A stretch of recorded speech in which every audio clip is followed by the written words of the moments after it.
All right, man, we're back here from behind the booth, episode 16. Just kicked it off with my man, DJ Concrete. What up, bro? Yeah, what's good, man? How you doing, bro?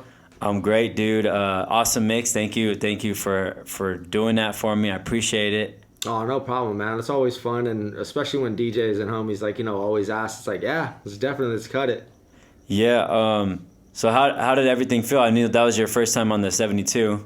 Actually, it was kind of crazy. So there's a couple of times where, I didn't know where my filters were, the lows and highs. So it was straight off the cuff. So some of the times I'm like, all right, cool. I'm going to catch it back in sequence. Hopefully somebody won't recognize that too much. Yeah. But, dude, that mix was clean, man. The crossfader, that's the really thing that I worried about. Like, they nailed it with the 57. Yeah. And then when it jumped to the 62, I just did not like the 62. Oh, really? So when I saw this one, because obviously, like, they try to compete with the S9. Right. That's what I have. Right. And I'm sorry, bro. Like, that's dope. But the S9 to me, I'm like, that's just my standard. No. Honestly, I don't know if I've said it on the podcast, but I know I've told people this. Like, if I had the choice between the two again, I would get the S9. Mm-hmm.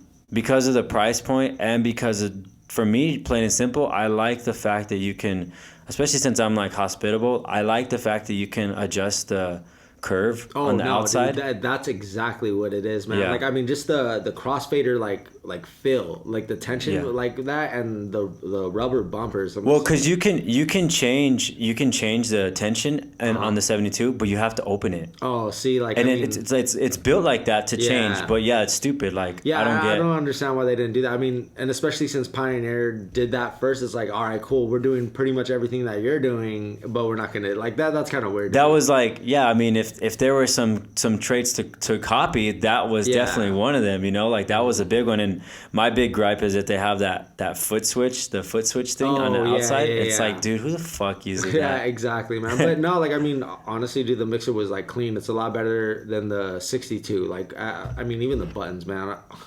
I remember I felt so bad. I was at a club, and like sometimes, like, you're just like, you're not thinking about stuff, and I was pushing that 62 button, and then I broke it. Like, I was like, oh shit, I need to stop going to the gym.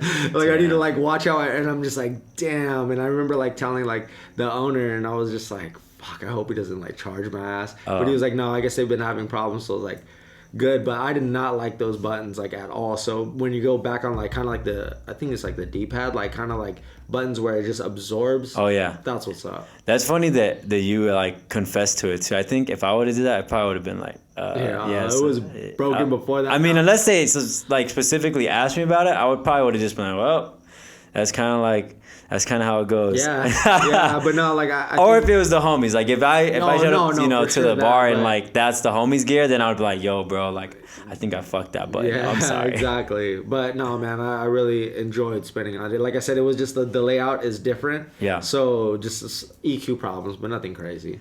Yeah, man. But thank you for that. That was cool, and I was looking forward to hearing your selection of music because just like we had talked earlier, but I follow you heavily too on the gram, bro. For real. Like I watch your videos a lot. Whenever you're like cutting or something, I'm always like, oh, volume up. Let me see what Concrete's doing.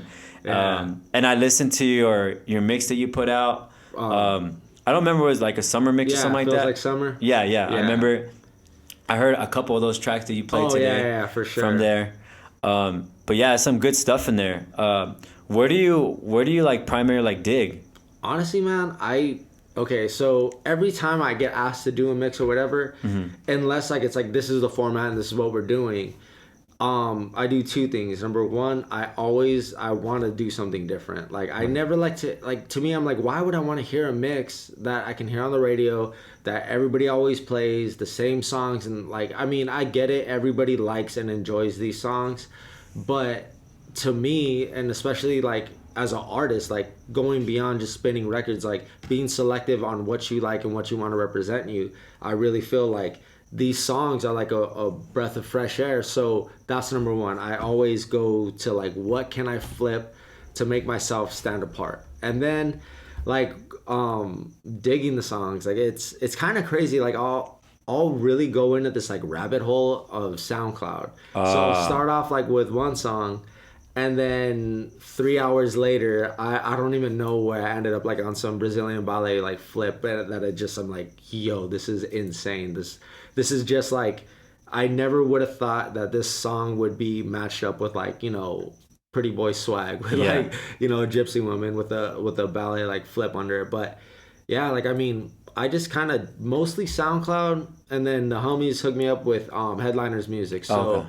like when it's more of the club environment, like straight edits, like always like the highest quality, it's Right. there. I mean, I've been on DJ City. I mean, their stuff's, they have so much, so I Right. kind of get lost. Right. And that's the same thing with Club Killers. Like I love both of those and shout both of them out, but Headliners to me, I'm like, it's only like 3 or 4 selective like heavy remixes, and I'm like, all right, cool. Like one Got of you. them have to be dope. Yeah.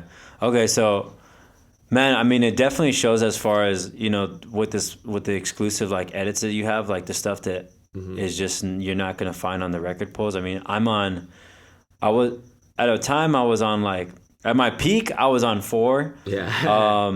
I'm on 2 now, and every once in a while I still kind of like think back and forth, like, do I want to get another one or not? But I definitely know, like, I'm very aware of what's on them, and so it's, I don't know, it's kind of obvious what's not on there, and so like whenever you play something like that, it definitely shows like. So I definitely kind of knew that was going to be the answer, but I definitely wanted to let the listeners know. But also, like, I had another friend of mine, his name was Junior, and he's the same thing. Like, he's the same, like, heavy SoundCloud digger. And I definitely, like, tip my hat to you guys for doing that, because I have yet to really do that. Like, I've done it a little bit, but I don't know. It's a rabbit hole, bro. It is. And it's dedication. Like, I mean, sometimes like it reminds me back to like the Bloghouse days. Like you couldn't find anything anywhere. You literally had to like go to like Hype Machine and just know your blogs. Yeah. And then even at that, it's like, where do I get this? How do I rip this? How do I get it? So. Like, I mean, that reminds me, I would say that's like the digital crate digging. Yeah. Like when you used to buy vinyl, for anybody that used to buy vinyl, right, you would literally have to like go there, hand select records, then go play them. And then, if you didn't like them. So that's how it is now. It's like the songs that I like, maybe whatever song's hot, and then someone did a remix. I may not necessarily fuck with it. And it's nothing against like, the artist is whack or the person who's doing it. It's just, that's what makes me. It's like, that's my selection. Like, so always like, kind of approach it in that way. Yeah, man. I definitely feel that. And then there's like some, like, I think that even with, your selection, like all the remixes, I felt they were cool. Like they made sense, like a lot of my biggest like gripe with record pulls, as I feel like a lot of the remixes on there. And I mean, I can say this because I'm not like speaking specifically to anybody, but I feel like there's a lot of remixes out there that just because they can do it doesn't mean that they should do it. No, you know what I mean? Sure. So like just some shit that just gets smashed up, and it's just like, I get it, you did that, but that, like, when the fuck am I gonna play that? That's the biggest thing that like, exactly, like as a DJ, I hear a lot, and people ask me that all the time. It's like, when you go listen to other DJs, like, are you like critiquing them? Are you telling them like it's a bad mix or not? Like, I think earlier that like I used to do that, but now I'm just like, no, unless it's really bad. And it's funny because like I'll talk and my talking to you will be out of rhythm because like it's the like it's just like bad mixing. But like saying that, like the remixers, I'm like, I don't understand how it's like this guy's vocal is in the key of A, just throwing it out there, and then like you're matching it with like a C, like C instrument, and it's just like that doesn't make sense. And musically, you don't have to know notes or anything like that. It's just like, to me, you have to know the rhythm and like how to get produce that song to make it sound right. Yeah, and I mean the sad thing is it's hard to teach that. It's hard to teach. Definitely. Like they say, like it's hard. You can't fake the funk.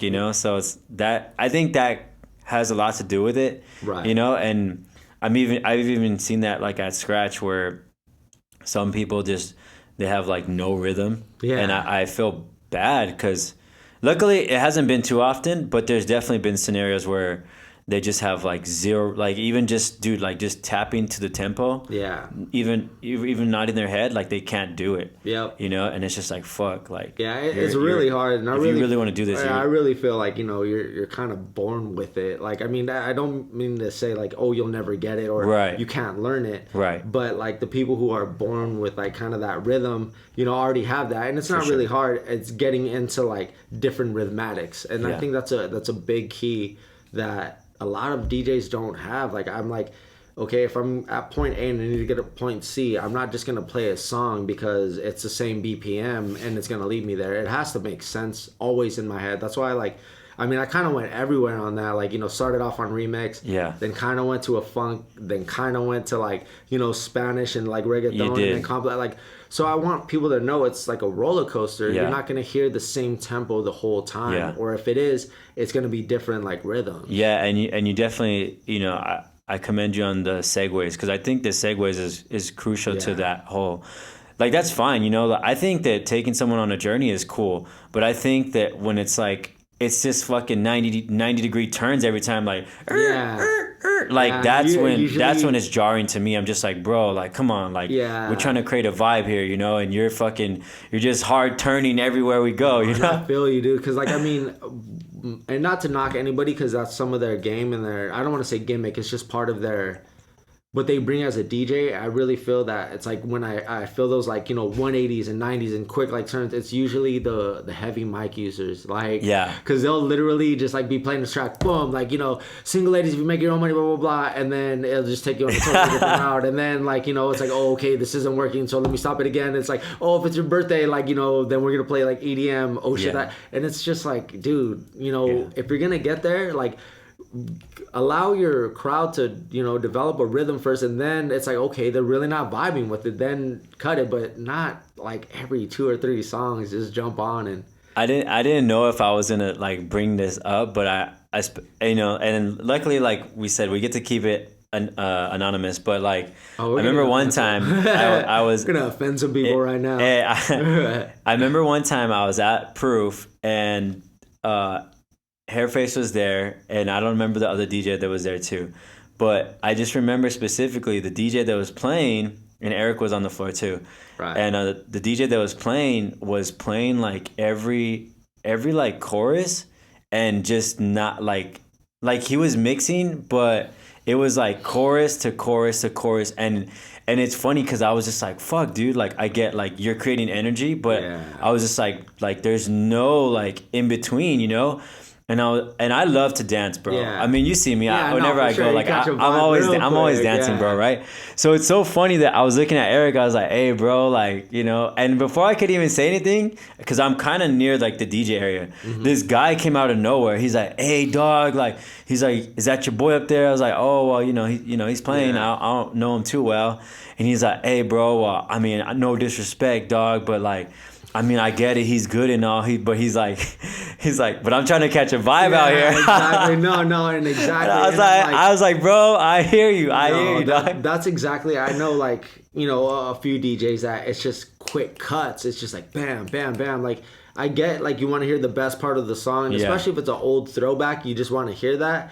But to me, I'm like, only maybe 2 or 3 times, and then let a song ride, like, let it go the full, like, you know, like, verse, and then like most of the chorus. And I mean, verse, chorus, like, that's cool, but it was just like straight chorus, chorus. Like, that's really hard, because like, usually when you do that, it's not only just the songs that are like, you know, getting cut real fast. It's usually like, you know, in tempos and rhythms and different, like, you know, keys. It's just like boom, boom, boom, boom, boom, and it's just I'm not a big fan of that. I have a few friends that definitely do cut like that. Yeah. And I know what I'm getting myself into when I go like see them. But you know, like, and that was a thing too that I didn't know. So I had to, like, at the shock of this guy, I was on that same level. But that's on some real tip, because like usually when it's like that, the crowd doesn't know. Like, I mean, we as DJs like know, it's like, damn, dude, those cuts are mad quick. Like, and usually they're on point. If you're cutting that fast, you're usually not like a whack DJ. You're usually on point with your cuts, but that doesn't translate to the crowd. Like, I mean, there's always time and places for that. Like, you know, that's why I'm like, I rarely scratch or flex, like, you know, in a club, because it's like, you know, most of the crowd doesn't understand that. Right. But, you know, you got to sprinkle it. yeah, you know, exactly. we know You got to the drill. let the real ones know, you know, I got that juice. But, you know, other ones, they don't understand if I'm like, you know, doing like, you know, orbits or crabs or whatever. They're just like, well, what's that noise? Yeah. So, I know you said that you've been doing this for a long time. How long have you been doing it? It's almost been 10 years. Almost. Okay. It's like we're knocking right on that door, and I'm like, man, that's I'm crazy. right under you. I'm about like Yeah. 7, 8. Yeah. Yeah. I'm right at like 8.5, like 9. So I'm just like, yo, hitting that 10 year, and I'm like, man, it's crazy. Just everything that kind of flew, because it was like hitting the ground running, bro. Like, kind of background is like I come from music, so like my grandfather and a lot of my family, like they were mariachi. I learned guitar, and from that, like that's why I was talking about scales and notes and knowing that. So I was like, cool. And then I was in a band, but right when I was in my band and doing our thing is when I really got heard a mix by AM. And I'm just like, I've never heard like anything like that. I didn't even know that you could cross genre like how he was. So I've always liked all types of music. Like, even though like my band, it's so funny. It's like when people are like, you were in a metal band? I was like, yeah, like I can get down like on that. So that's like the background. But then I've always like loved hip hop. I feel like I've lived like multiple lives. Like I was a b-boy. I was like a skater that was sponsored. I, you know, like just did so much. But anyway, music has always been the core in it. Like I really feel like music's always reflected a mood. So yeah. So anyway, like I got into DJing because I'm like, all right, I heard this. I'm like, this is crazy. Like, you know, my uncle actually owned a pair of Techniques, and I remember a long time ago, like he was kind of teaching me fundamentals on vinyl. Right. So I'm like, all right, I kind of understood it, but like, you know, straight off was Serato. So I learned Serato, and then I was telling my uncle about it. And he was like, nah. And he literally gave me like a crate of records. And then he was like, this is all 90s house. And I was so blessed that like I got like the original like Inner City and friggin' Show Me Love and just like all these different, you know, same genre style like 90s house. Right. So I learned like how to mix. Like that's how I learned how to mix. It's like, okay, this is the tempo. And, you know, and then, you know, the screen helped me out like so much more once I made that jump to Serato. So okay, it was 6 months, and then I DJ'd my first kind of backyard party. Right. From there, like a homie was like, yo, you're really good. Like, do you want to spin a club? And I'm like, all right, yeah, I guess. So it was in Pasadena. And then that's when I met, like, you know, my boys, who I'm still really good friends with, who we always used to party. And then we just started kind of taking over. And then it was kind of, the rest is like history from there. Just kind of started meeting everybody. And I'm like, wow. But yeah, man, it's been like, you know, crazy since then. Yeah, man. And then also you travel kind of a bit, right? Yeah, man, and especially this past year and, you know, the previous year has definitely been was Chicago, Orlando, Dallas, New Mexico, been to Hawaii a couple of times. Yeah, and a lot more like, you know. So for anybody who, you know, anybody who's listening that's kind of like interested in that, how did you go about doing that, or how do you encourage someone to, you know, to get out and do something like that? So that was like the ultimate goal, like as a DJ, like as for myself, it's like you get to travel for free and then play music that you love, that you would, you know, basically do for free. It's just someone's paying you for all this. Right. So I was like super pumped on it. I'm like, okay, you know, my boy Juice is the first one that put me on to Chicago, and he was like, yeah, like, because he was already traveling, doing this thing. So I was like, okay, yeah, definitely. I'm like, I don't really care if, you know, I make a whole lot of profit, as long as I break even, and I just want that experience. I want to see what's going on. So and he put you on, like, and who is, like, he, just for those who don't know, like, how did he put you on? You know what I mean? Like, is he DJing out there? Is he a promoter? Yeah, so Juice actually DJs out here. He's from Pasadena, and he's still, you know, doing his thing. But he like networked a lot on his own. So he would fly to New York, kind of like see the scene out there, go to Chicago, do his research there, and then, you know, he would just chop it up with DJs. So he you know, we networked through him, and that's how I met like a couple of the Homie Technique and this other group called Be Nice, which is Nick and Pharaoh. So, you know, kind of built up a little network with them. Right. But man, like, to the original question, of how is it out there? Yo, if you we're so used to the Cali lifestyle. So first of all, like the way we dress, the way we talk, everything is just like, what? Like they look at you, they know you're not from anywhere on the East Coast, Midwest, nothing.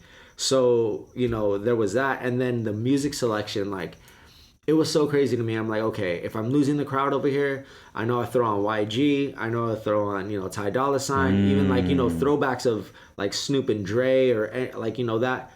Nothing. Like they didn't know who YG was because Big Bang wasn't really, it was barely coming out. They don't really, fuck with Ty Dolla Sign or like any of that. And then as far as like our West Coast classics, they're just like, yeah, we know them, but that's not gonna pick up our vibes. So it was a struggle, like real talk. That was the first time I've seen and felt like a noob, like just straight up. I'm like, oh my god, like how do I get these people back? And it's like, I know what works, and Drake always works, Migos always works, Cardi. So it was just playing crowd pleasers. Right. But to me, like even like in the mix, I'm not just about that. I want to show my expression and do it in my way so people remember that was me. Right. But going in every different city was a challenge. And like I said, like Chicago, I have mad love for Chicago. That place is so dope. I met so many good people out there. The clubs out there are super vibey. It's just it's really, really dope. So that is really, easy now. I'm like, I got that down.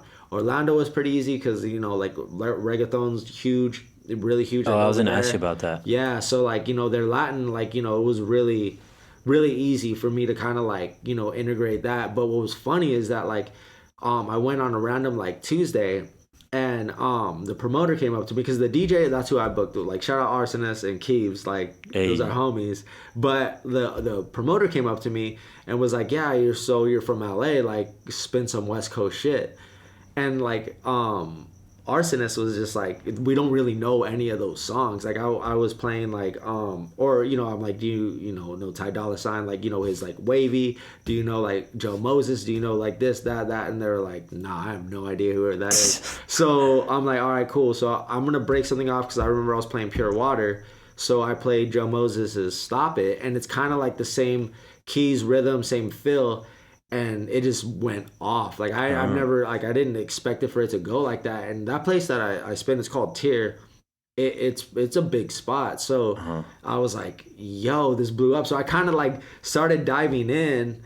And then when I started like kind of seeing that they're not like understanding where I'm going, then I would bring them back. Gotcha. But yeah, like that. But I will say, dude, Dallas was the hardest place by far because they're super trappy. Like really? I did not hear anything. I went there on a Thursday and I played Friday, Saturday, but I didn't hear anything over 80 BPM, like in a true 80 BPM, not like how Asses by Big Sean where it's like, it's double time. Yeah. No 100 BPM lives out there. Well, at least at the spots that like I were, I was like, damn, dude, like that's tough. Yeah. Yeah. And they're like, Young Dolph is like king out there, like, and it's like nobody fucks with Dolph over here. Yeah, like, it's really rare to hear anybody play Dolph. The same thing, like what was that? Moneybagg Yo, massive out there. I mean, Post is from Dallas, but like they fuck with him, but he's more like California now. Yeah, and he's more like pop. Yeah, exactly. So there's stuff like you had to know your trap, like you just had to know your trap, and it wasn't like on some like whatever like that's out. Yeah, like. I don't even know what was real. Like Future was like really big, and it's like we'll fuck with that. But I remember they were telling me play this song 100. I think it's just called 100 by Young Dolph, and it kind of reminded me of that Meek Mill that Dream Chasers. You know how it has a really long like intro where it's just a piano melodics. I don't even know that song. That's where it's like, hold up, wait a minute, y'all thought I was finished, and like really getting hyped. But like the first 2 minutes is all like a piano and a cappella, so it's just kind of like you're waiting for it. You're waiting for that hype moment, and that's exactly how that song is. But it's way slower, and I was like, what is this? And I remember like the promoter told me, he was like, download that track, trust me, bro. Like, and I'm like, all right, man, like I got you. So when I played it, that thing was like an anthem over there. I was like, damn. That's a trip, dude. Yeah. And I remember we had a student he came from like, I think Ohio or Chicago, but like somewhere, one of those two. I can't remember specific. CanStar, if you're paying attention, my bad, bro. But or I know he moved to one of them. Anyways, I remember he came with me to one of my clubs. Remember you were asking me about Arena, so I was playing at Arena. Oh yeah. And like Arena is like ratchet ass shit. But whenever I play, I'm definitely on that same notion where like I think when you hear me, like you're gonna get a dance, like you're gonna dance, like I like to make people dance. I'm not like the whole trap vibe, like I never really was like about it. I mean, I'll play some shit in the trap like BPM range, but I don't stay there for a long time because like I said, I like to dance, so that's what I like to make people do. And I remember him tripping out. He was like, what the fuck? He's like, you guys do it like this is how it goes. I'm like, well, I mean, this is how I do it, like it's he was like kind of surprised because he's like, it's fun. Yeah, no, it's like actually fun. It's not like some cool like bottle popper shit like where you're just standing and you got like the bottle right here and you're just doing some like side to side shit. You're not like that. That's a big thing, and that's Hollywood in general. And like it's really true. Like I hear a lot of podcasts, and I've done like Penthouse. Penthouse is like, and I was just there like a month ago. Super like there's no dance floor. All it is sections. Just different places that I've been to where I'm like that's all it's built for. It's about like, me, and like you have to understand when you go in there. That's your main concern. Don't worry about the dance floor. Don't worry about people dancing. Yeah. Make sure that the people buying bottles are buying more bottles because you're just playing like every trap anthem, every song that they're catching a vibe to. Yeah. Because that's what they want. They want that stunt, and it's just like, all right. So yeah. I mean, that's why. I mean, I can't say that I pulled away because I still do Hollywood like more than often. Right. But I definitely am a lot more alert. Like I'm not so much in my party vibe. Like you catch me like at Proof or like Apartment 503 or, these places where it's like, yo, just have everybody go off and have everybody have fun. It's like, more fun. Yeah, it's definitely exactly. More fun. So the politics of that is it's crazy because you need to know, and they'll pull you, bro, like real quick. Yeah, I believe you, man. And that's why, I mean, a lot of people ask me, even the students at the school, and just people in general don't know really. But I think one of the biggest questions I get from people that don't know is they ask me like, oh, do you see yourself going to Vegas? And I'm just like, no. Yeah. And they're like, what do you mean? Like, why not? I'm like, because they're not about the music out there, And I mean, and of course it's like no disrespect to anyone that's listening or might be listening from Vegas, but that is what I've witnessed. I mean, at least in the bigger clubs, I'm sure there's like little niche spots, you know, where you could play cool shit. But whenever these people are asking me, they're not talking about little niche spots. They're talking about like they're talking headlining about that fucking Dreas or some shit like that. Or like that. Yeah, and it's funny because like I didn't understand it for a long time, like why like homies like Just Incredible or like like Fashion and like people that I chop it up with like regularly, like why they play like the most basic shit or if it's remixed and I'm like, yeah, I get it, it's Vegas. But it's like the thought process is a lot different. You have to actually know that it's like a lot of people are traveling from a lot around the world to here. So if you play a lot of like breaking shit, they're not really you're not going to entertain them. So the whole that's a big part of that process. So it's like I remember the same thing. That's what I thought. I'm like, man, when I first started, DJing, I'm like, dude, I want to be like, Vegas, like, that. And like, if it got offered or, people come up and, really wanted it for sure. Like I would want that, just that experience, like, same. All right. Yeah. Like, I did that. Right. And, that it was fun. Put on the resume. Yeah, exactly. Yeah. But to say now, like, that's just the goal. Like it's just perspective now. And it's like, yo, I would love it, but that's not what I'm just aiming for now. Yeah, and what I tell people too is that I could do it, but I'd have to have something like to keep me sane. So maybe like every Friday night I'm at, let's just say Hakkasan, right? And then Saturday night I'm doing something cool. Like I'm at, at a cool party where the music is valued, even if it's like a little bar. You know, I wouldn't care. Especially like that's kind of the cool like trade-off, right? That if you're making Hakkasan or like primetime nightlife money, then you have that option to do a off night, a quote unquote Yeah. off night, and make less than what you would want, but you're playing fun shit. Yeah, no, and that's that would be appreciate. so it's a sad trade off, but sometimes it is the reality of it. Yeah, no, and that's just pretty much the politics, and it is crazy though. I mean, we could go into that like a lot, because then that.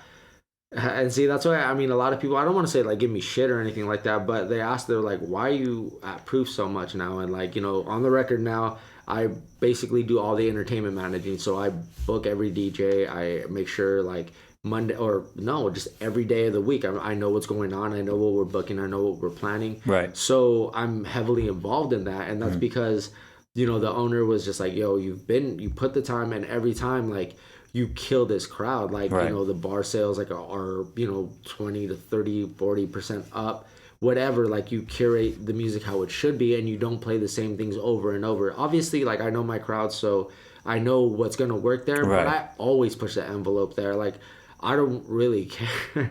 I mean, like, I don't like to boast or say that I don't care but you're gonna get some crazy shit. It doesn't matter if it's this heavy EDM banger that I still like. I mean, I still really love like that shit. So, yeah, I've heard you play some of that. I may, and it goes though. Yeah, and I may drop that, or I may just honestly, you're like, yo, I'm not a big trapper, but I'm just like, yo, like some of that shit I'm all about. Like, that Gunna and Young Thug, that Hot. And I like that song. That's a super low BPM though, bro. Yeah. That's a true 56. Yeah. And I'm just like, it's so hard to fit that in somewhere, because like it's really like, that shit's tight. I did a little routine with that thing. Yeah. Actually, you did. I remember like seeing that. Was that with the Missy? Yep. See, but no, man, like it's just, the experience, and that's what I encourage a lot of DJs is, if you're traveling, know the market of what you're going to, know what there's on their billboard, know what they like. More than that, know who's from that city. Like, obviously Kanye is gonna work, like dope, like Chief Keef actually works a lot in the trap, like for Chicago. I go over to Orlando's really set like Latin as well, so knowing like obviously like Pitt and like other like Mr. artists, 305. yeah, exactly. So dude, I honestly love that you bring that up, and this is something that I kind of had like a realization about too, especially since I listen to a lot of podcasts. One of the things is I kind of made this observation about people that we kind of like put on these pedestals, right? So a lot of celebrities, right, for instance. Right. And a lot of these people we want to be. So let's just say, like, for instance, let's say Michael Jordan. Like, everybody fucking wanted to be Michael Jordan, right? But now when you take a step back and you look at this guy's life, it's kind of crazy. And it's like, would you really be willing to trade your life for the life that this guy lived? For instance, and the reason I say this is because, for one, from what I've heard and gathered, is that this guy does not like to lose ever. Ever. And it's like, it could be as simple as like a game of tic-tac-toe, and he would be pissed if he lost, And it's like I've heard people say this. So I'm not knocking Mike or anything, but it's like I've heard people say that he's like obsessed about winning, and this might be a cliche phrase, but it's that whole like notion of everybody want to be famous, but nobody want to put the work in. And this like coincides with that perfectly, like people don't realize that these are what traveling DJs are doing. Like, they have to do all this research, it's not just fucking show up, play your shit that you play in LA, and ta-da, like you're going to be the fucking man out there. Even artists, the only time you get away, I think, with that is if you're an artist that is very well known, like Diplo or Snake or Calvin Harris. Like, when you're one of those, it's like nobody really gives a fuck what you're playing. They're just there to see you, and they're expecting something different. But because you're the talent, and they're there to see your like act, your performance, So someone like Jazzy could do literally whatever he wants, because they're there for that musical experience. But see, for the I don't want to say just the average DJ, just the DJ that's trying to make that name, it's always that balance of what the crowd wants, what is making the owner happy, and that. And still trying to set yourself apart. That's the biggest thing, is that I don't want to ever just get caught up with Oh, I don't know who he was. They didn't play that. The biggest thing is, I'm like, take that risk, because either whether they loved it or they hate it, they're gonna remember you, like, because you did that. So it's it's high risk, high reward, or you know, you may flop it. But if you're that good, you could get out of it quick enough. So it'd be like, yeah, it was like a bad taste in your mouth, but you know, I'm on to the next. So. Yeah, and you know, people remember, like, you know, the end of the set more than they remember the beginning. Yeah, you know? exactly. So, as long as you could fuck up in the beginning and you pick yourself up and you run with it, then chances are they're gonna remember that over the, like, yeah, well, you fucked up in the first 10 minutes. You know, those are those assholes that are hypocritical, bro. Like, that's what I'm saying. Like, I'm not that DJ that's like, oh yeah, blah blah blah. Like, you know, I heard this and I heard that. Like, I'm glad you heard that, because that means I'm doing this shit live. There's no, like, I mean, and no offense, like, if you sing or not, I'm not gonna lie, I fall guilty, like, from it, but I don't do it often. Right. But you know what? Like, at least I know, like, your shit isn't pre-recorded. It's like live. It's, you know, you're doing your thing. Like, that's the authenticity of that. Like, so that's why I'm just like, you know, it's funny because, like, I kind of go back and forth with the notion of the sync button, and you know, it's funny. The biggest aid that I use, it's like Jeff. Speaking of Jazzy Jeff, he went on the what do you call it, on the mic, and he said that, like, you know, on a panel, and he was like, no one gives a fuck if you're using the sync button or not. Like, he's just like, people are there partying, so keep them entertained and keep them partying. Like, they're not worried about that, and you know, when it comes down to it, it's the truth. Yeah, it's the people who want to be.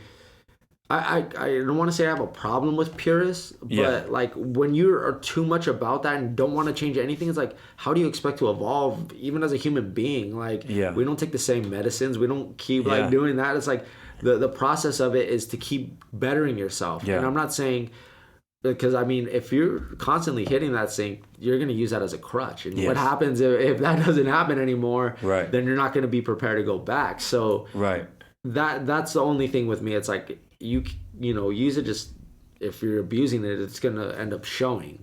Just like with anything, for sure. You know, people using too much effects or using, you know, whatever it is. I kill it on that echo. I'm not even kidding you. Like, everything, like, I don't know what it is, I just like the way that echo pan sounds out, and I'm just like, I know I have a bad habit of doing that, but I'm just like, that's me. And it doesn't matter if it's on, you know, your 72, on the S9, on, you know, the 900. On the 900, I'll even get fucking crazier, because I'll have like 3 different effects, like, you know, doing that. I mean, I don't know. It's just like, you know, it's that balance of, like, what we talked about, just being tasteful with it. And, you know, as long as it's not like, I think the biggest thing is, I don't even care really so much if you're using echo like every transition. It's more like if you're using echo to cover up your fuck up. In your transition. True that. No, that's when it really bothers me. Like, but see, like, that's why, like, I mean, it's crazy because I'm like, oh, dude, I didn't wear my headphones, and I was like, fuck.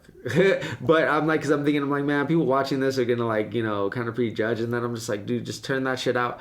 But if you look at the way I DJ, like, I mean, I'm looking at my screen, but I'm picking up on my ear faster.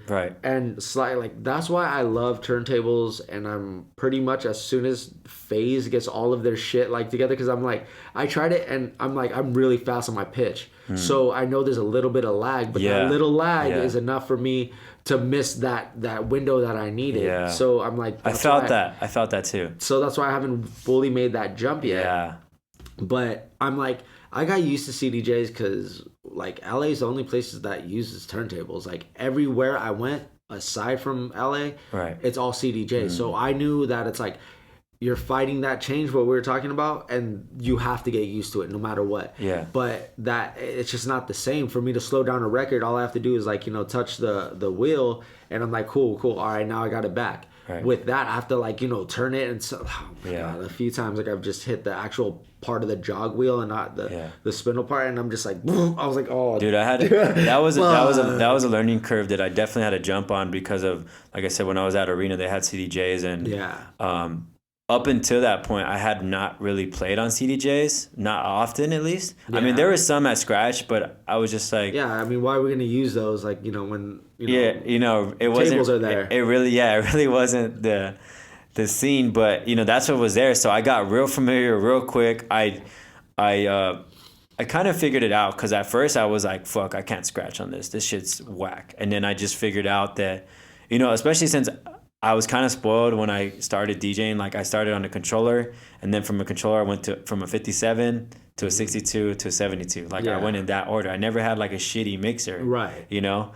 So my fader was always like hairline, you know, hairline, fucking barely open it. That's why I think I definitely give credit. The fact that my cutting is like super tight is because I've always had like a hairline fader. Yeah. You know? So then when I hopped on that, it was CDJs with the Pioneer, and like that fader, it takes a little bit more. Like I gotta give it a little bit. Yeah, you have a good little like couple of centimeters. So that was part of the learning curve, and then also like the CDJ, like trying to figure out that control part of it. It's funny because I think I got used to the 900, like obviously because we have the SRT like at the place where at Proof. So and then the 900, I don't know, there was something, and that's actually the first mixer I got. The very first mixer I got was an 800, and then I went over to the 900. Right. And there's something about that click that I liked. I don't know what it is, but like that kind of like clicks on it. It kind of let me know like that I'm hitting like, you know, where it should, so I could hear it. Yeah. But I know what you mean. But yeah, there was definitely that. It took a while for me, and that was another when I was talking to you earlier about like learning from YouTube and learning chirps. Like you have to like, you know, cut it right, and even that hairline makes that much of a difference. If you have to move it a little bit more, then you're working a little bit harder, and it's not going to be as fast, and especially when you're learning. Yeah, man. Like that's just I don't know. Like when it comes to CDJs, I still haven't gotten used to the feel of cutting like I do vinyl. Like I can, you know, obviously baby scratcher, I can chirp, but when it comes to like crabs and orbits and you know, I don't know what it is that I can't.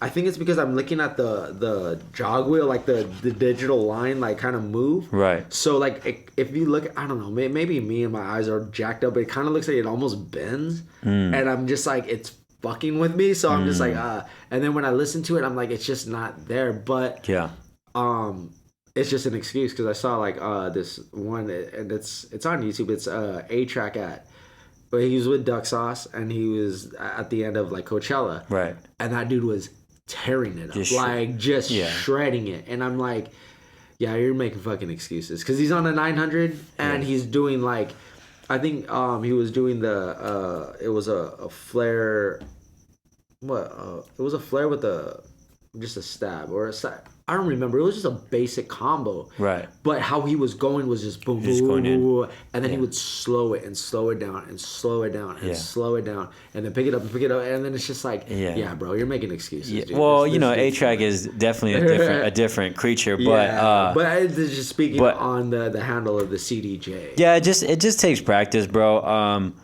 I think that was a big thing to help me though, because for like when I barely started, I was not looking at that line, and I think I tried looking at the computer to help me. Right. But it just wasn't working out right. And then, you know, what the common problem was that it was slipping. So I would hold it, and the sample would slip under my hand, and I'm like, what the how much pressure do I have to put here? Yeah, exactly. You know, so that was the big issue that I was having, and the thing that helped me with that was just paying attention to that line on there, so I could at least see like if I'm gripping it.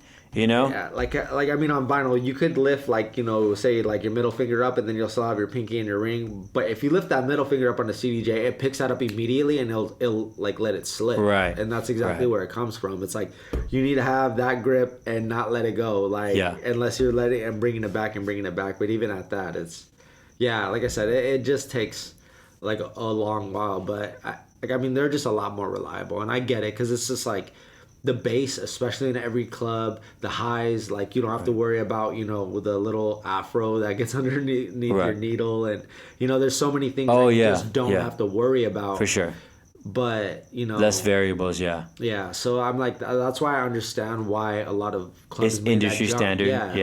Like we don't have to worry about anything. The sound's gonna be clean, you know, everything is like gonna be moving forward, and you know, we don't have to worry about any of those hiccups. Well, you know what, it's gonna be interesting. I mean, I don't know if it's too late, but it would be interesting if like Turntables make a comeback because of phase. I think it will definitely. Well, you know, because like now it's like it's the best of both worlds, and it's less expensive than a CDJ. Yeah. So I really, there's a possibility that it could make a comeback, huh? I wouldn't say necessarily like, oh, it's gonna start being a comeback. I think it's gonna be less like, I don't want to say, for lack of better words, like looked down on or frowned upon like in a club if you have that on your rider. So if it's like, you know, if a club promoter or whatever is like, what do you prefer, CDJs or turntables? And you say turntables, it's not going to be like, oh, now I'm gonna have to deal with this sound, you know, being off, all these variables going on, and you know, it's just like, oh, okay, because I use phase, so it's the exact same thing. Nothing's gonna mess up. Yeah. So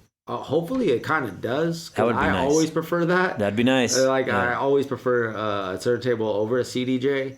I mean, usually, like, except for when I know like some places are just super bass heavy, like. Yeah. I forgot what. Oh, it used to, like, man, when this place in Long Beach, it was first. It's called Agaves, and when they first opened it. Oh yeah, I know what you're talking about. Yeah, the DJ was in the back, and in the back, like on top of the stage. First of all, the stage was so narrow. Like if you're overweight, you probably couldn't fit in it. Like for me, like it was like, and I'm pretty fit, but I literally only had like about 2 inches. Fuck. So trying to switch out the DJ was damn near impossible. It was like, so, but I don't know who did it, but the genius put all the subs underneath the stage, and like they had turntables in the beginning.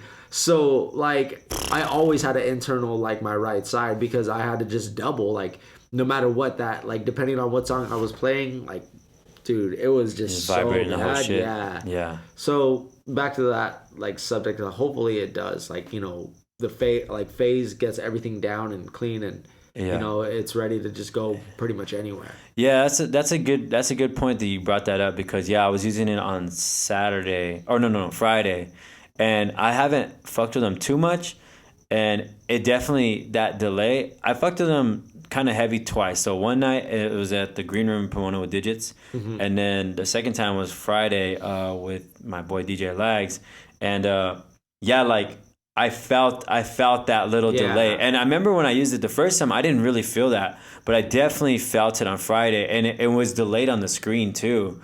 So I was definitely like using my ear a lot more. I was like, okay, I know this is dropping, and it would show on the screen that it was off, but I knew it was on. Yeah. So I was like, all right, like this is, once I realized that, I was like, all right, this is not working right. So like, good thing these are in tune. Yeah, no, for sure. Yeah, exactly. Know? So we don't have to worry about, like, and exactly how I said, you know, when you start using your screen, you start using that sync and start using that as a crutch, it's like, yo, there's going to be a lot of hiccups, because you never know, it may freeze up, it may lag, whatever the case might be. Yeah, I wanted to talk a little bit before, I don't know how much time you have, but I did want to talk about, like, so if anyone, you know, any of my listeners follow you, or they should start following you at least, you're like really pro like positivity. You work out a lot, you know. So like, can we dive into that a little bit? Like maybe how did that start, and you know, as far as the positivity, like what do you get out of that? Like, you know, just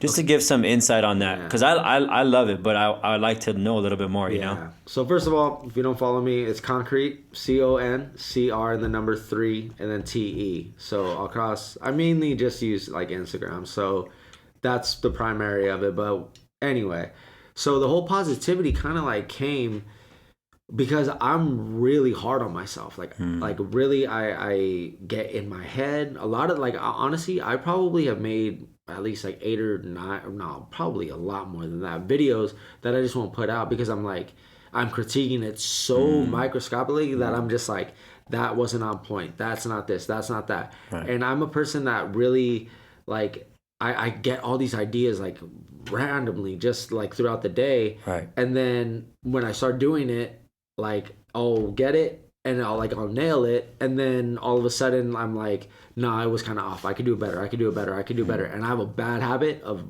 deleting it. So like, say that first time that I did it, nailed it, and then I'm just like, nah, I was a little bit off, and I'll delete it, and then I won't go back. And it's just like, that's a really bad habit. So anyway, the whole positivity came, honestly, when I record any of the videos, and I stress that a lot, like, I want to encourage all of, like, my friends, any followers, anybody that needs that. But I do that for me. Like, almost everything that I do, I know that sounds selfish as fuck, but but honestly, like, I like the honesty. Yeah, like, I need to tell myself, bro, like, work hard because you want to better yourself. Yeah. Be positive and smile, because honestly, like, there's too much in this world to just like consume you, and you can be sad about. Be happy that you're like, alive, that you have a roof over your head. Right.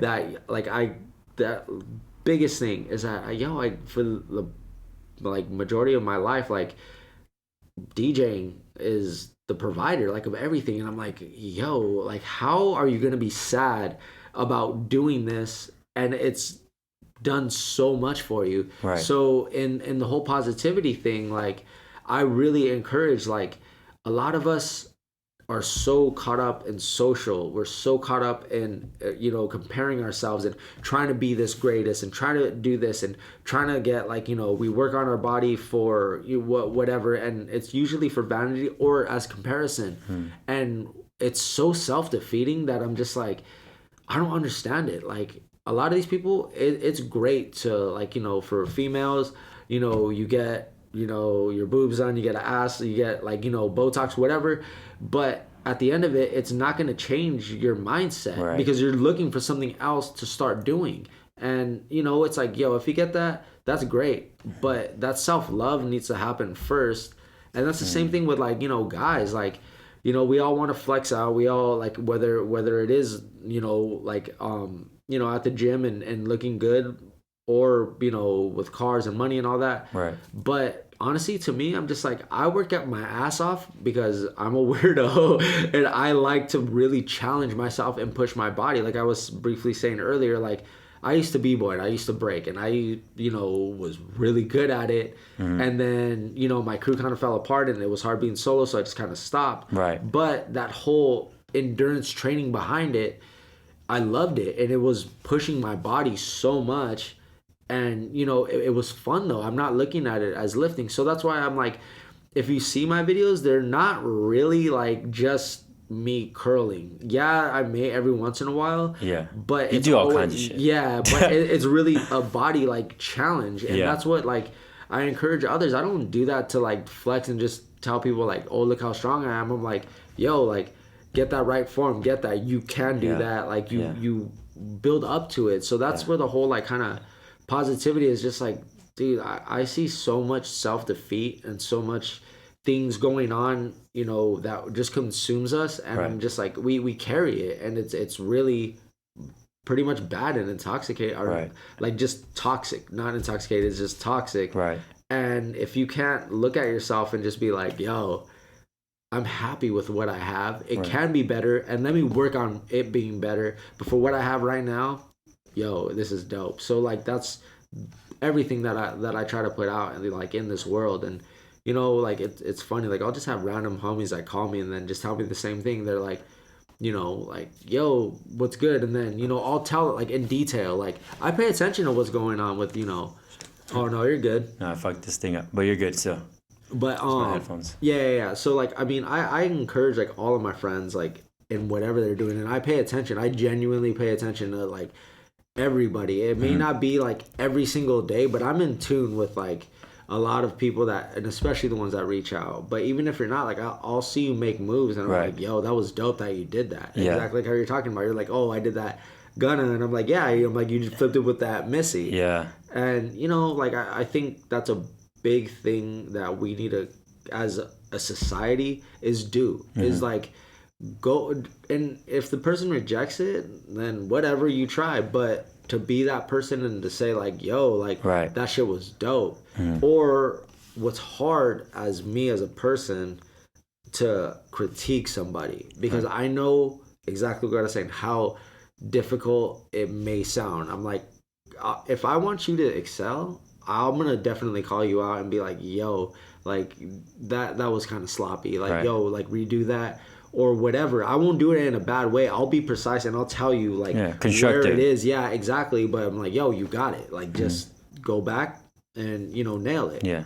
And how are you with that? Like, because you're very hard on yourself. So how do you accept criticism? Like, honestly, do you feel like I think you're for it? I think I accept that more than a praise. Like, when people, like, they're like, oh, you killed that set. Like, you did such a good job, or, flipping it. Like, oh, like, the videos that you made, like, like, I love watching them, because it's just like, well, like a homie that I did a podcast to, Q, he was like, they should all be like on YouTube. Like you should be like vlogging that shit. Right. And to me, I'm just like, yeah, but and, you know, and I love it and I accept the praise and that's dope. But I'm so quick to kind of like brush it off because it's not that I don't. It's more I'm like, what am I finding to better it? So the one asshole that's like my best friend always gives it like raw as hair face. Yeah. He'll always tell me, he's like, bro, you're filtered too much. Bro, like the angle on that was bad. You need to do this. You need to do that. I know how like, Eric is. Like, shout out to Eric if you watch man. this. So like he's a dude who's I know always has been that person Right. that will do that, and then when something's dope, like he'll just be like, fuck dude, that was tight. Yeah. And when it's so funny because I'm so used to him saying more bad than good. Yeah. And when he says it was tight, I was like, really? Like I always get excited, but like, you know, with other people that give me that critique and tell me that, like I genuinely thank them. Yeah. Like it doesn't matter what it is because I'm not the best at anything. Yeah. Like, but I do what I do, and when there's room to improve, I accept that you know, feedback. I feel that with Eric for sure, dude. Whenever he calls me, like, dude, whenever he calls me, I usually say, and he's like, he usually laughs, but I'm like, uh-oh. Like I start the conversation, I was like, uh-oh, what happened? And he's like, what do you mean? Like, why do you gotta, he's like, I don't want to be known like that, blah, blah. I was like, nah, but I mean, you give it to me real. Like, I appreciate that, you know? That's I think you should measure that, anybody, like on how close you are to that person. Yeah. Like, me and her face, like Eric, we don't talk every day. No. We talk like, you know, sporadically here and there. Right. And that's the same thing with a lot of my friends. But the ones who mean something to me, right, when they speak and go out of their way to say something, then I really listen and I really pay attention. Yeah. And it could be good or bad. Right. You know, not saying that every day that, you know, people, you know, that hit me up that like that it's, you know, voided. Right. But, you know, I'm just like, that I think that's one thing about me is that I love creating new relationships. Yeah. Like I love meeting new people, having new perspective, having new insight. Like, you know, people who aren't into the DJ culture at all. I'm like, well, what gets you dancing? What do you like? What's your throwback? What's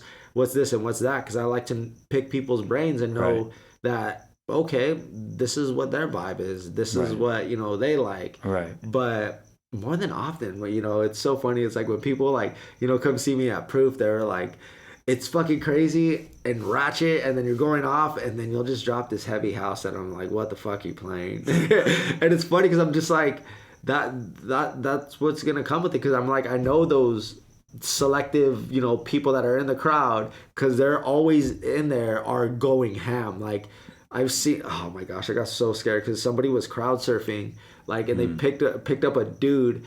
And he was right next to, because that little hole, the cell area. There's a bottom staircase to go in the basement, like, you know, where there's another room. And I was like, dude, I was like, this dude's gonna die tonight. Like, hey, fuck off. Yeah, exactly. Chuck him in there. Yeah, exactly. It's like, we don't want to hear this shit no more. And then that would be the end of it. But no, like, you know, that's what I'm saying. It's like, you know, that's being real to who you are, and, you know, always be that. Like, don't conform because people said it's whack, or because, you know, just know when too much is too much and then bring it back. But that's funny. I mean, and that's I feel that too, and I haven't really recently. I've been more with it, but usually I was kind of like early days. I was like EDM, like, nah, fuck that. I ain't with that, right?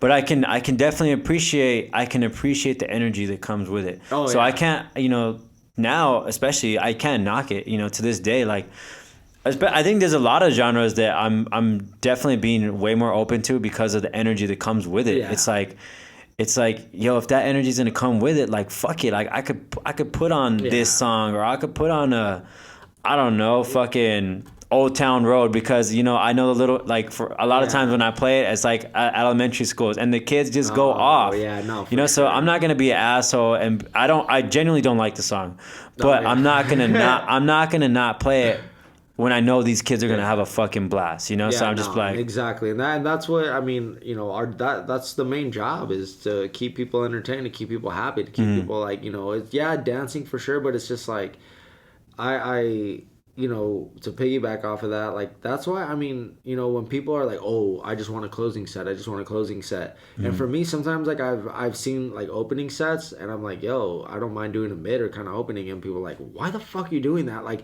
we want to see, and I'm just like, you don't understand, like, when you go to certain places, like, or anywhere, like, you as an opener are the tone setter, and, like, for any DJs that are opening, that are building right now, appreciate that, because honestly, you can make people go back in their feelings. You can bring out a feeling that, a headliner's not going to play like Ja Rule. Well, I mean, depending on where they're at, but like, they're not going to throw it back or play like, the old throwback song of whatever it may be, like Beyonce or old like K-Dot song that you haven't heard in a while. And then on top of that, you have the ability to also introduce new music. Like, if you are vibing off of a track and you really feel it, break it. Like, honestly, that's the biggest encouragement that I could give to any, coming DJ. Play what you like also, like, with the, in curation of the crowd. But if you play those songs, I guarantee somebody else will be on your level and they will follow you genuinely because you broke that track. So, that's a big thing about, I mean, we haven't even touched that, but, like, opening DJs, I know, like, everybody wants that limelight. Everybody wants that 12 o'clock spot. And like, I mean, it's great. I love it, but I don't mind, like, opening. Like, I really don't. Like, and it's just more so for that reason. I'm not saying, like, yo, like, promoters book me to just open anymore. But, for sure. If it's for, like, homies and it's just like, yo, we're just going to be, going back and forth. We're going to start at 10:30. Dope. I'm like, I get to help create a vibe that I would want to step into. Right. Yeah. I mean, this gets talked about on a lot of podcasts, I feel like, but the opening job is way harder than the headlining set. Oh yeah, for sure. Because you have sober ears listening to you. Everybody's gonna, like, wild out, like, when you're lit, like, you're just gonna party at anything. But it's funny, And the fact, just the plain fact that, like, headliners playing the top 100 songs or whatever, it's not much skill to that, as opposed to the opener who's usually playing like a 2-hour set. Yeah. And they have to build this thing up and then, perfectly, like, alley-oop it for the fucking closer to just slam dunk it, And you know what? It's really hard to me. I'm like, because I mean, more than a few times, I've had these openers and I'm like, bro, you just smashed it. Like, I'm like, I have the hot songs because you didn't play anything. But I was like, dude, you had this crowd eating out of your hand. I'm like, that's hard to follow because they're expecting to go on this, kind of same route. So I'll kind of piggyback off of that or sprinkle, like, those old throwbacks throughout the set and try to see how people go. But, the people who could do that, I'm like, damn, dude, you guys fucking, like, are on another level because you're already, setting this more than this tone. It's like, if the closer, because I mean, I've seen that more than often. I'm like, man, dude, this mid, like, is killing it, and then the closer came or the headliner came, and I'm just like, all right, I'm gonna dip. Like, it was a letdown. Yeah, dude. Yeah. I mean, it's really hard when you have somebody going that doesn't even need a banger. Like, yeah, man. I remember when I was in Vegas, I forgot which one it was, but I know it was one of the guys from the Road podcast. Oh yeah, I forgot which one it was though, but I just know that for sure because he was opening before Just Blaze, and I think he was there from like 10 till 12 because I know we got there early because of some special or some shit. Yeah. Anyways, I remember going like for 2 hours straight and I was like, damn, like this guy's, and Vegas is high energy all the time. So he's chorus verse, like really just he's not letting anything play out. But man, his fucking opening set was fire. And he did an opening set, like he did hot, like good ass music, but just like fast and like usually it was solid, bro. Like, it was solid as fuck. Like there's more than like a handful of them that I'm just like, yo, you got. I mean, the Road, all those homies from like the Road podcast, but also like who else was it? Oh man, like Kid Conrad, like a lot of like the Vegas like natives, like dude, they first of all like what the way it's usually set up is they'll open. Like, the headliner will go on and then they'll close it. Oh, yeah. So, like, they have, like, like a double shift. Right. And it's just like, it's a lot easier to kind of follow up because everybody's, like, super on one by the time, like, the closing set, you mean? Yeah, exactly. So, I'm like, it's not so hard then. But the opening set. Yeah, exactly. And not only that, like, and that's something I was gonna bring up where I was like, man, like I remember, and this is, I won't say the place or who it was, but like I remember this headliner that was there, and this is when EDM was like, you know, kind of at its height. Right. I remember he went on, and I was just like, dude, what are you playing? Like he was literally playing like remixes, and this is maybe like 3-4 years ago, and it was just like, what's that One Republic song? Oh, Apologize. Oh yeah. And it was like some remix, and I'm like, bro, you're opening up with that? And then it literally was just like the worst, like, you know, for a headliner, and you know, you have a name or whatever, and it's like you are playing the wackest shit. Like I'm not even kidding you. And I remember like the crowd just disappearing, and this was at a big place, obviously, and then the owner was there, and he was like, go back on, like just go back on. And I'm like, he's only been on for like 25 minutes, and then he was like, 3 of my bottle poppers are just gonna tell me that they're gonna leave, and like I don't give a fuck. I'd rather take that loss of having to pay him and then pay you, like, you know, more, but go back on. And then I was like, that's such a hard thing to do.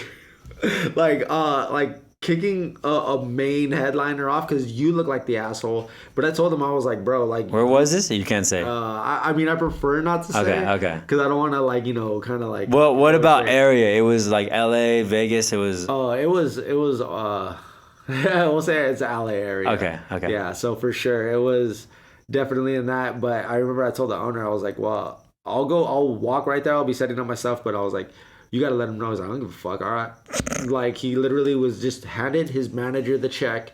It was like he needs to come off, and then he was like, he's going back on, and I'm like, and I remember the manager was like, well, like, you know, he's just getting into a set, and he was like, no, we don't want to hear this shit anymore. Like the crowd is leaving. Like you need to go back. And I was like, fuck, dude, like, yeah, that's what I was telling you, bro. Like, you know, like there's some places that like when the owner sees like money leaving, like they don't give a fuck, because it's not only just about, you know, them paying. It's like the look that, oh, they're gonna find out that this person, like, you know, cleared the crowd and nobody wants to come here. Like it could get really ugly. It's a the whole thing is a big like thing of politics for sure. Like, you know, the that's a whole machine. It's pretty intense, and you have to be built for it. Like you have to know what comes with it. So you know, luckily I didn't have to go too down a, you know, I don't want to say a dark road, but like, you know, kind of sell myself over than what I am, because like, you know, a lot of people ask us, like, you know, how many people are you bringing? Are you bringing a bus? Are you bringing that? Are you doing this? Are you doing that? And it's like,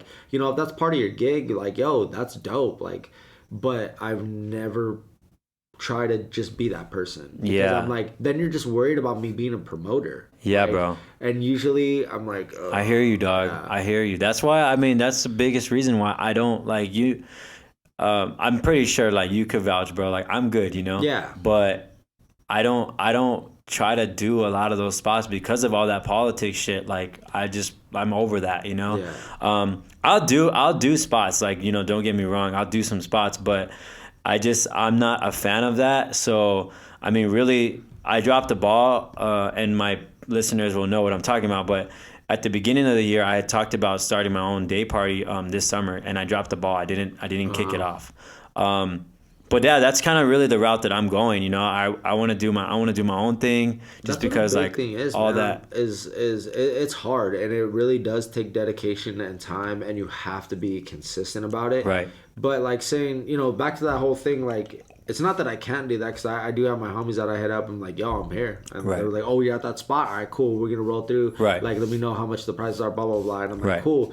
But I don't want to sell that, like, because then again, like, then I'm going down this different route. I'm just doing that. And so so that's, I mean, not just the problem with that. It's just more so, it's like exactly what you're going to is like saying, like, I want to create something. So going on that route, and what I created for myself is, I'm bringing that, but above bringing that, I'm bringing myself. And myself, you know, keeps not just my party happy that, you know, spent money, but it keeps all those other people happy and wanting to come back. So that's the standard that I'm trying to help build. And when I start explaining to that, it's like, oh shit. And then you're like, yeah, you are that good. But yeah, man. And I was gonna say something. Oh, and like I think this is a big part of it too. Is that a lot of those places that would want me to sell tickets or something like that are places, to quite frankly, that I could give a fuck about. Yeah. Like the music isn't what I would want to do or whatever. So like for instance, if I had to sell tickets for the green room, Digits, I hope you don't start this policy. But if I had to, I probably wouldn't mind as much because I could genuinely vouch for it. I'd be like, yo, no, this is a cool spot. Yeah. It's a cool spot. You're gonna hear me play some cool shit, and it's just fun. So yeah, like the tickets they're $5. I need you guys I need 5 people to buy 5, whatever the case is. You know what I mean? I would stand by that. I'd be like, yeah, like I vouch, this is dope. Whereas if I was playing at somewhere else and I didn't care for the music, it would be a hard sell for me. Like I would be lying. I'd be like, yeah, come through. It's gonna be a good time. I don't know if it's gonna be a good time. It's lit. Like I don't know, but it's a lot easier to sell it when you actually stand by it. Yeah.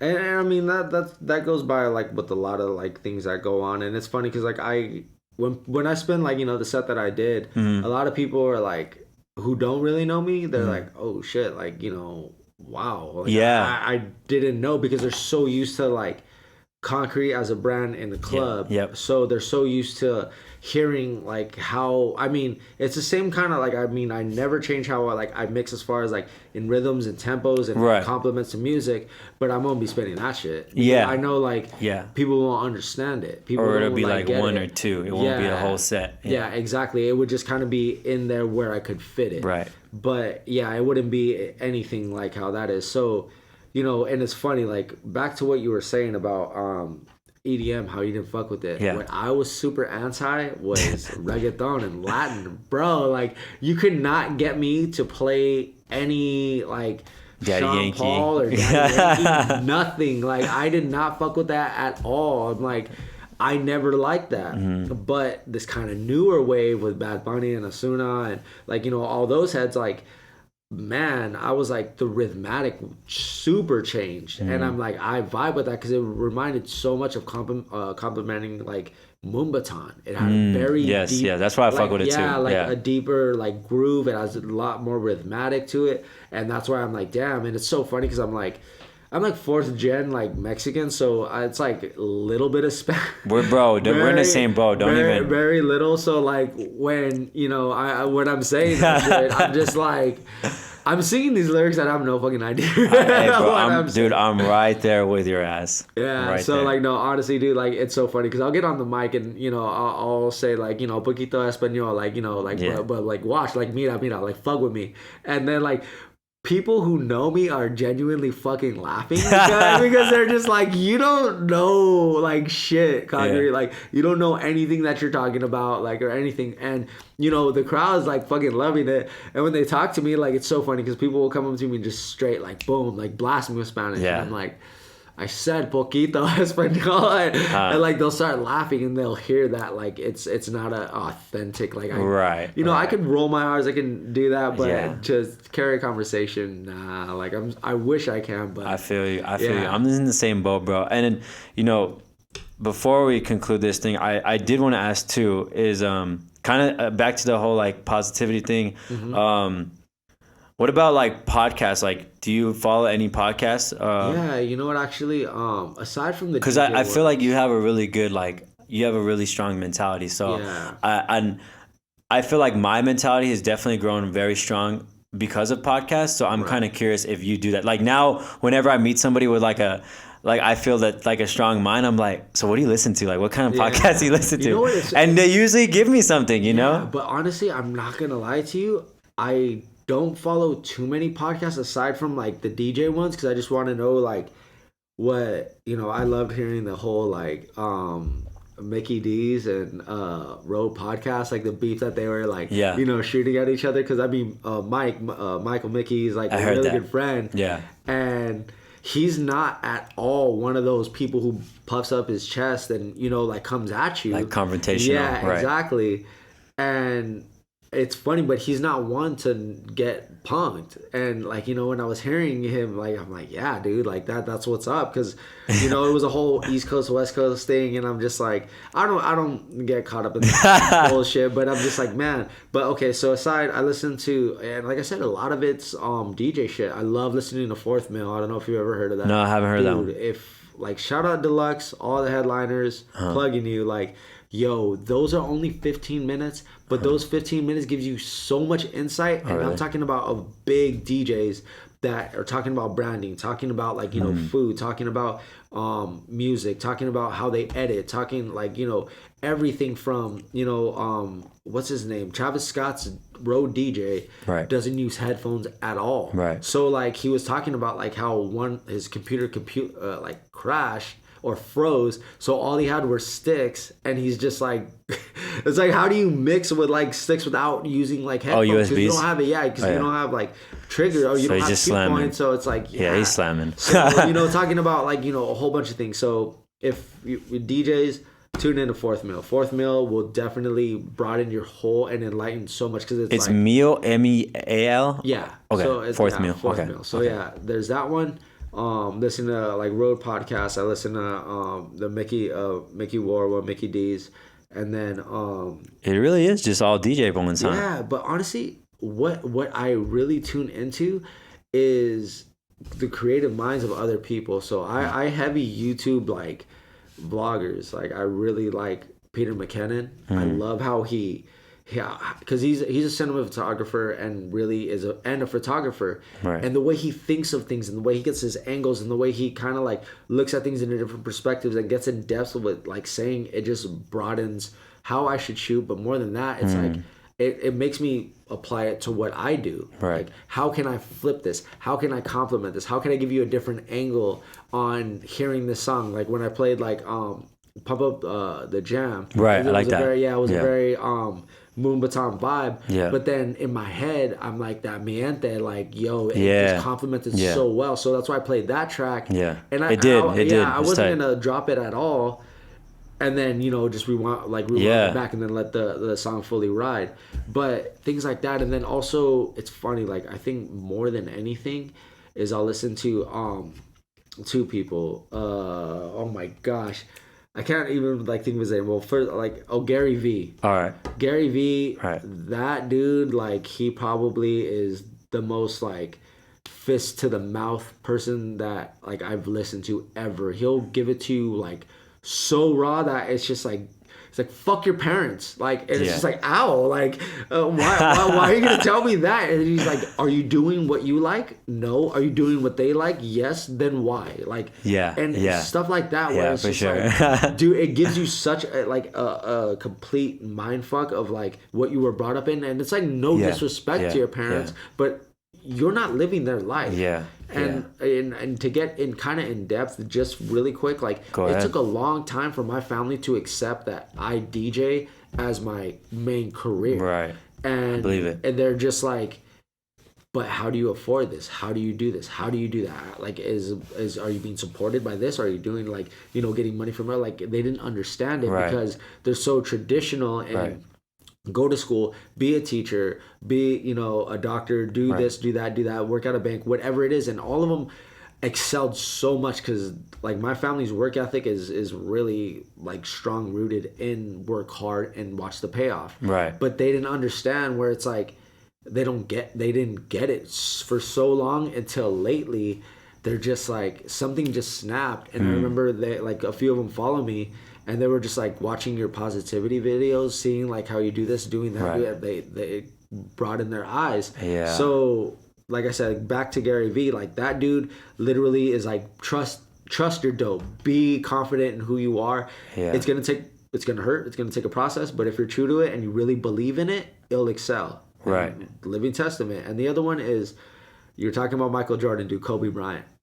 Kobe Bryant's mindset is fucking beast, dude. Like when I hear the things that he used to do, where it's like, to be better than somebody, I would wake up at 4 a.m. He's like, okay, say people like train twice, 3 times a day. He was like, I had to be better than them, so I had to train 4 or 5 times a day. Yeah. And then like, it's just like the mindset of that it's like exactly how you were talking about. It's really like not a lot of, I can't even say a fraction of people can do that, because it's just so strenuous on your like body, your mental, everything. So hearing the kind of mentality that he had, and try to apply as much as I can.